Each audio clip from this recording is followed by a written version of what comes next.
A master page will allow you to create a theme template for your website so that any changes made on the master page will be reflected on every other page on your site that is attached to the master page.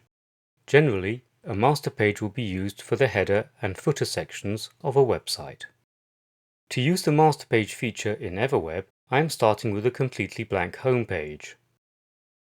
You should see a blue area in the page list on the left-hand side, which contains a new master page button.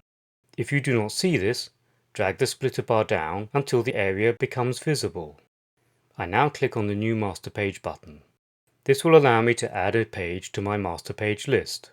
You can choose any one of the pages from the theme template chooser. Once I have selected one of the pages and added it, you will notice that the page will be listed in the blue master page area.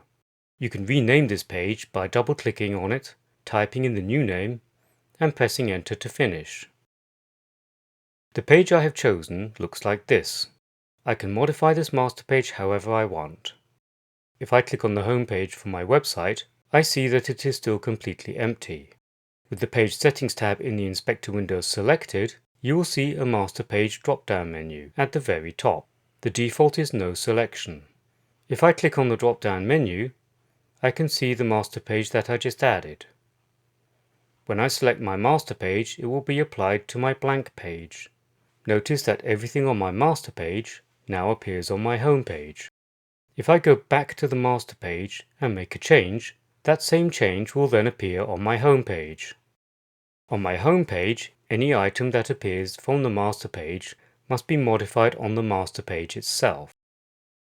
In other words, you cannot select any of the objects that come from the master page on a non-master page. This feature makes building websites so much easier. As mentioned earlier, the master page feature will typically be used on a website's header and footer, as those sections of a website are usually the same across all pages, while the body area of the site tends to be unique from page to page. If you want, you can have multiple master pages so that you can apply different masters to different pages of your website.